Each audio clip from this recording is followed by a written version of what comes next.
안녕하세요. 반갑습니다.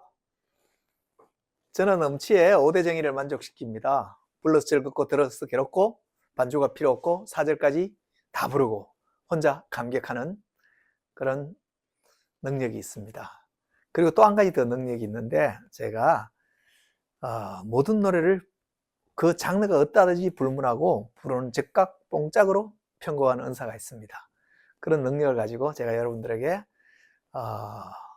노래를 하나 들려드리면서 오늘 이야기를 시작하려고 합니다. 나는 그늘이 없는 사람을 사랑하지 않아. 그늘을 사랑하지 않는 사람을 사랑하지 않아. 나는 그늘이 없는 사람을 사랑하지 않는다. 여러분 그런 시를 아십니까? 그리고 그 시인은 그늘을 사랑하지 않는 사람은 사랑하지 않는다. 나는 한 그루 나무에 그늘이 된 사람을 사랑한다. 그런 시를 노래하는데 여러분은 인생에 훅 하고 찾아온 짙은 그림자, 그늘 같은 암에 대해서 어떤 이해를 하고 있으십니까?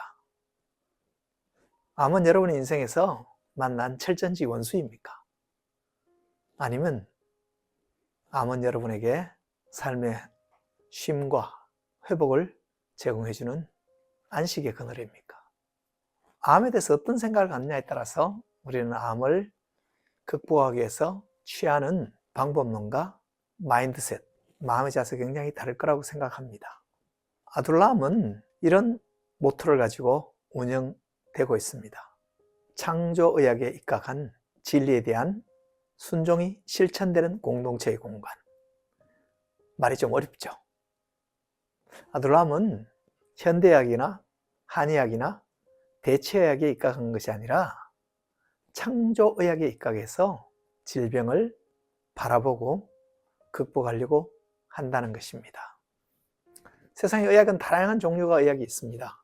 그러한 의학적인 지식과 의학적인 그러한 치료의 여정들이 물론 이런저런 유의성에 따라서 각각의 병 스테이지에 따라서 또 병의 종류에 따라서 도움이 되지요. 어떤 아주 전문의가 2개 있는 서양 의사가 인도에 있는 다람사라, 즉 티벳 망명정부가 있는 그곳에 가서 의료 봉사를 했습니다. 거기에 갔더니 현대의학적인 클리닉이 있고 또 티벳 의학의 클리닉이 같이 운영되고 있었습니다. 그래서 이 의사는 그곳에 살고 있는 티벳 사람들에게 이런 질문을 진지하게 했습니다. 당신은 아프면 어디에 가서 치료를 받습니까? 현대의학적인 클리닉에 가십니까? 아니면 이러한 여러분의 전통의학인 티베트의학의 클리닉에 가서 치료를 의뢰하십니까? 이렇게 진지하게 이 의사는 정말 궁금해서 물었습니다. 그런데 그 질문을 받은 그 다람사에 살고 있는 사람들은 질문 자체를 굉장히 의아하게 생각하면서 그런 걸 왜 묻지? 라는 반응을 보인다는 겁니다. 그러면서 그들이 하는 말은 뭐 찢어지거나 부러지거나 하는 그런 급하게 생긴 질병은 현대의학적인 클리닉에 가서 도움을 요청하고 그리고 만성질환, 근본적인 그러한 오랜 병에 대해서는 티베트 의학의 도움을 받으려고 한다라고 말을 하는 것입니다. 어느 클리닉, 어떤 종류의 클리닉에 가서 치료를 요청하십니까? 하는 질문이 이 미국에서 온 서양 의사에게는 굉장히 유의성 있는 질문이었는데 그 다람사라에 살고 있는 티벳 사람들에게는 이상한 질문이었다는 거예요. 왜냐하면 이 미국 의사는 그 2가지를 이것 아니면 저것을 선택해야 될 하나의 대척점에 놓인 치료 방법이라고 생각하는데 티벳 사람들은 그렇게 생각하지 않는다는 것입니다.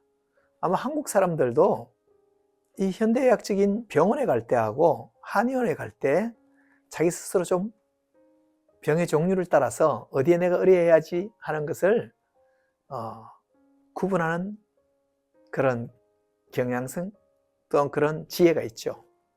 근데 그처럼 저는 암을 극복하는 데 있어 어떤 의학적인 처치를 받는 것이 가장 효과적일까 생각할 때 세상에 있는 이런저런 모든 의료적인 서비스 중에서 내 병기, 내 상황에, 내 이런 병증에 도움이 되는 것들을 다 적절하게 사용하는 것은 굉장히 필요한 일이라고 생각합니다. 그러나 그런 것 전에 우리가 질병을 이해하고 질병을 어떻게 극복할 것인가 하는 방법론을 택할 때는 저는 창조학적인 관점을 중시합니다. 창조학이라는 어떤 의미냐면 내 몸을 만든 분이 계시다. 그리고 내 몸을 만든 분이 내 몸을 어떻게 구성했는지, 그분은 어떻게 내 몸이 구동되도록 만드셨는지 하는 질문 앞에 서서 창조자가 내 몸을 구성한 것들, 구성한 메커니즘을 그의 관점에서 이해하려고 생각하고 그가 어떻게 이것을 다루기를 원하는가, 또 그의 이 사용 설명서에는 뭐라고 적혀 있는가, 그런 관점을 질문 던지고 또 거기에 따른 안내를 받으면서 질병을 극복하려고 한다는 것입니다. 저는 그런 관점에서 생각해 보면 암은 내 삶에 나타난 심각한 적이 아니라 몸이 나에게 보내는 최종적인 신호 중에 하나다, 그렇게 생각해 볼 수 있다는 것입니다. 근데 사람들은 암 진단을 받는 순간 즉시 암과의 전쟁 상태, 전쟁 모드로 들어가는 경향이 있습니다. 어떻게 빨리 이 암 종양을 죽일까? 얼마나 빨리 없애버릴 것인가? 이런 생각을 합니다. 그리고 많은 경우에 암 종양을 빨리 없애려고 그러다 자기가 빨리 죽는, 스스로 이렇게 삶의 코너에 몰리는 그런 어리석은 시도와 처치를 하는 경우를 종종 보며 안타까움을 느낍니다. 저는 오늘 내 몸은 왜 여기까지 와 있을까 하는 질문 앞에 한번 서보기를 여러분에게 당부드립니다. 암은 적으로만 보게 되면 몸 전체가 전쟁터가 되는 것이죠. 그죠? 전쟁터에서 평화를 기대하거나 삶의 질이 좋아지기를 기대하는 사람은 없을 겁니다. 살아남는 게 유일한 목표가 되겠죠. 하지만 우리 몸의 사용설명서, 우리 인생의 사용설명서라고 할 수 있는 성경에서는 몸은 거룩한 성전이라고 말합니다. 성전에서 벌이는 전쟁은 결코 하나님이 기뻐하는 방식이 아니기 때문에 좋은 결과를 얻기가 어렵지 않겠습니까, 여러분? 암은 배신이 아니라 그런 점에서 우리에게 보내는 경고라고 할 수 있습니다. 몸은 거짓말하지 않습니다. 수십 년간 무시당한 삶의 리듬, 억눌린 감정, 깨어진 관계들, 왜곡된 먹거리, 암은 그 모든 것을 대신 고발하는 메커니즘이라고 생각할 수 있다고 저는 봅니다. 마지막 사이렌을 울리는 것 같다고 생각할 수 있습니다. 그러한 마지막 사이렌 앞에서 대체학이나 자연의학, 현대의학 그런 것들 이전에 하나님께서 만드시고 하나님께서 이 울리신 이 경고음을 올바르게 듣는 창조학적인 관점에서 질병을 바라보는 것, 그것을 저는 여러분에게 추천하고 싶습니다. 그러한 것이 과학기술적인 접근을 도외시하거나 무시한다는 것이 아니라 기술적인 접근을 하기 이전에 우리를 만드신 분이 계시고 그 만드신 분이 가장 내 몸에 대해서 잘 알고 있기 때문에 그분께 묻고 그분의 의향을 따라 내 몸을 회복하려는 태도와 접근 방법을 가지는 자세를 말합니다. 창조학적인 관점에서 제시된 중요한 치료법은 상대를 정복하거나 죽이는 것이 아니라 질서를 회복하는 것이라고 저는 생각합니다.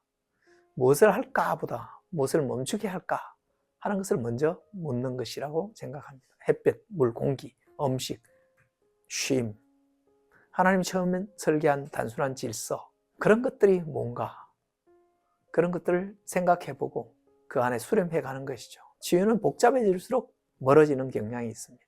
그래서 저는 투병의 모드가 아니라 치병으로 전환하는 것이 중요하다. 싸우다 지쳐 삶을 포기하는 것이 아니라, 그래서 암세포가 줄어들었다는 이야기를 듣는데 삶을 지탱하기는 더욱더 힘들어지는 이상한 역기능적인 현실을 만드는 것이 아니라 오늘 내게 얼마나 생명이 충만한가, 어떻게 하면 내가 충만한 생명을 누릴 수 있을까 하는 관점에서 나의 치병의 여정을 생각해 보는 것입니다. 치유 기준이 CT, MRI, 피검사의 결과 그런 것이 아니라 내가 얼마나 활력 있는 시간들을 보내고 있는가 하는 관점에서 생각해 보는 것입니다. 오늘부터 저는 암을 미워하기 전에 암을 통해서 우리에게 들려주시기를 원하시는 창조주의 음성을 듣고 그것에 순종해가는 그런 지혜로운 여러분이 되었으면 좋겠습니다. 나는 그늘이 없는 사람을 사랑하지 않는다. 나는 한 그루 나무에 그늘이 된 사람을 사랑한다. 나무 그늘에 앉아서 다른 사람들의 눈물을 닦아주는 그 사람은 얼마나 그 삶은 아름다운가.